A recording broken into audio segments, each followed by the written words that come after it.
It's beer o'clock on Real Ale Craft Beer. Today we've got another keg for the perfect draft, and this is a brand new keg. It's been out about a week or two, I believe, of Old Speckled Hen. Now I have a fondness for this beer, a certain fondness, because when I first ever met my father-in-law in a town called Bulford in England, because my wife is English, my wife is from Wiltshire. We went to a pub called the Rose and Crown, and we put some pounds on the pool table, we played pool all night, and we drank many pints of Old Speckled Hen. It was 5.2% ABV back in the day. I'm talking about 17 years ago now. It then went to 5%. It's now gone to 4.8% ABV. How do I feel about it? Oh, I don't know. It is a bit sad that ABV's not holding their own. It's a bit sad that we keep on seeing these ABVs being lowered, but I think beer has existed in some form or another for thousands and thousands of years, and I just think this is a little kind of blip in our kind of like the attack on people enjoying themselves. So this is the keg of Old Speckled Hen. It's a 6-litre keg. It was £37. I took an empty keg back, so I had it for £32. What else can I say about this keg? I got it out of the fridge. It's been in the fridge 24 hours. I've just got it out of the fridge about 20 minutes ago. Reason is, I don't have a thermometer button that I can warm up, and I can temperature control my perfect draft. I have Phillips perfect draft, but I can kind of temperature control it myself by taking a keg out a little bit earlier. I don't want to be drinking a keg of Old Speckled Hen at 4 degrees, which this machine is automatically set at. So without further ado, let me show you how to fit the keg. So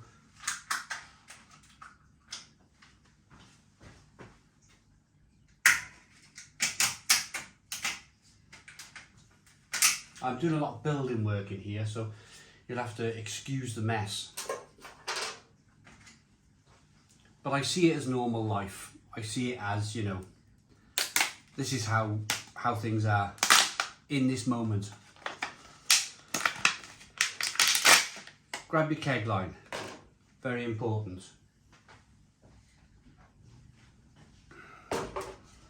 Open your doors on your machine.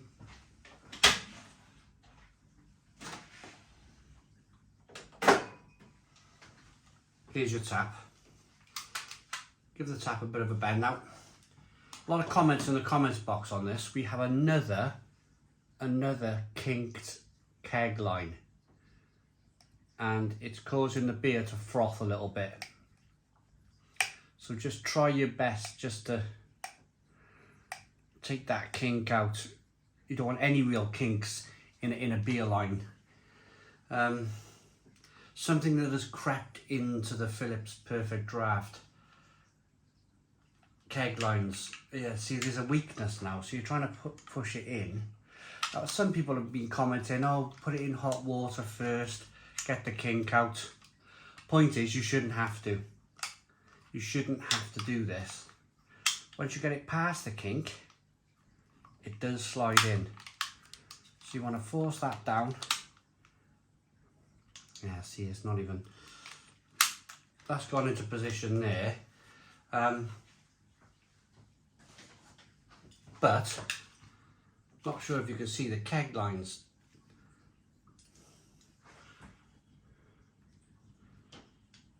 No, look, it wants to sit funny. You want it to sit there, really. But it's pressing against that metal. Anyway. So right, put this back.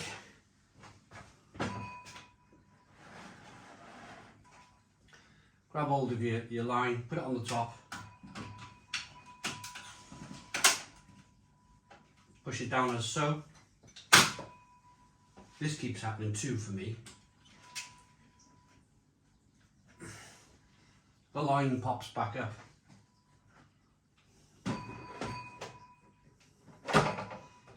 Fit it in, close it, and then close your doors.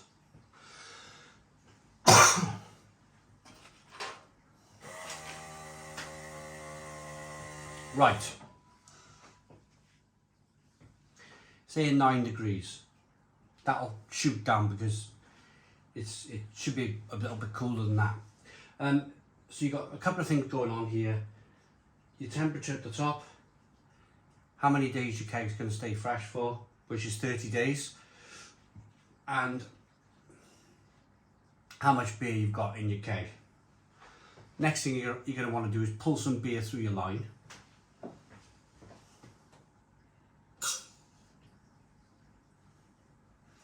And stop.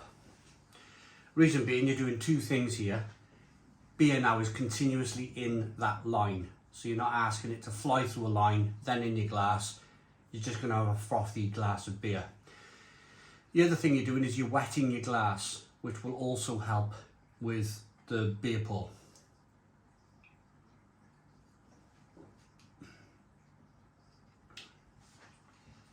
It's nice to have a bitter. It's nice to have a keg bitter. I mean, I'm all for cask ale, of course, but it's nice to have old Speckled Hen in the house, on a machine, kept cold, perfectly fresh for 30 days. Right, so let's pour it. Handle straight down, glass on a 45.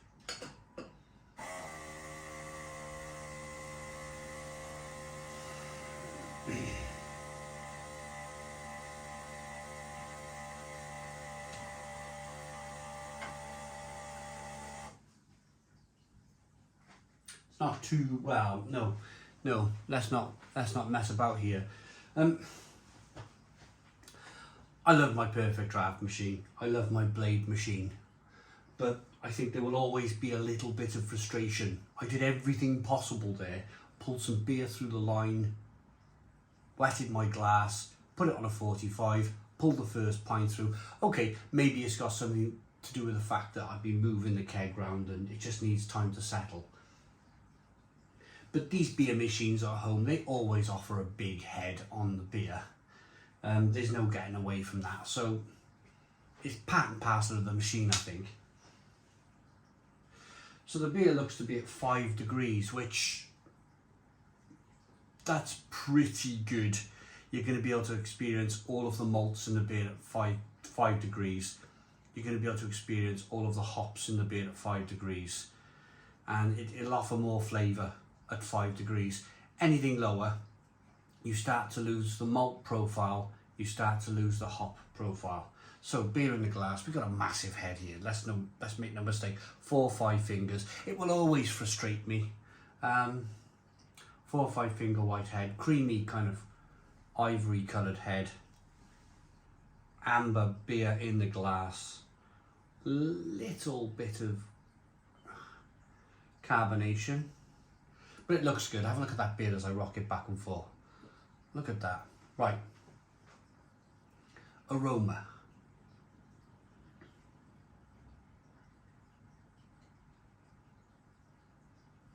It's Speckled Hen. It's probably one of the regional breweries in the UK, one of the most kind of reliable, standard, call them premium ales if you like, out there. There's some nuttiness, there's some biscuitiness. Greene Brewery, of course, down in Bury St Edmunds.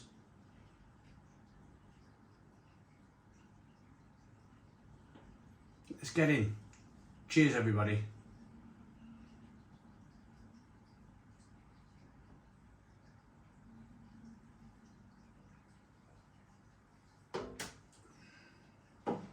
That's cold. That's probably the coldest I've ever drank Speckled Hen. It's now saying 4 degrees on the machine. If you've got a Perfect Draft Pro, I would strongly suggest setting the temperature at about 8, maybe even 9 degrees. You don't want to be drinking this beer freezing cold. You're going to lose some of the flavour. It's nice. It feels strange though, because unless you go to a pub that has a cellar in the ground and it's like -2 in that cellar, I've never tasted Speckled Hen this cold. It's normally an awful lot warmer than this.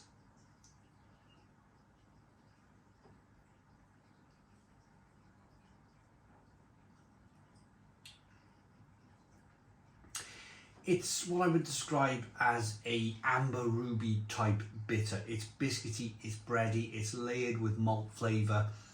There's a little bit of sweetness to begin with. There's a little bit of bitterness on the back end. The beer's got good lacing in the glass. This is broadening the horizons of the perfect draft machine. You can now buy plenty of different bitters. You can buy some IPA if you so wish. You can buy Old Peculiar if you so wish. You can buy Stella and Peroni, and I think you can buy Peroni, Budweiser, Lowenbrau, lots of German beers. There's a massive selection of kegs for this machine. In fact, I've even had like 8% Belgian doubles, Belgian triples on this machine before now. That was an interesting experience because you always feel like you've got to drink the keg quite quickly. And drinking 8% beer was a rather interesting experience. Or should I say sessioning an 8% ABV beer was a rather interesting experience. This is good. This is good. It's a decent British bitter. Bit nutty, bit biscuity, bit bready, bit of fruit, bit of dark fruit on the back end. Yeah, I mean, I'm going to be doing the Stone Crow Virtual Pub, and I've got this on keg now, so I'm going to be drinking pints and pints of this over the weekend. And yeah, I'm quite happy. I'm quite happy that it's quite decent. I like it enough to give it an 8 out of 10. 8 out of 10 from Real Ale Craft Beer. I hope you liked the video. Please put your comments in the comments box, subscribe to our daily beer and food reviews, give us a big fat thumbs up. Boom, cheers.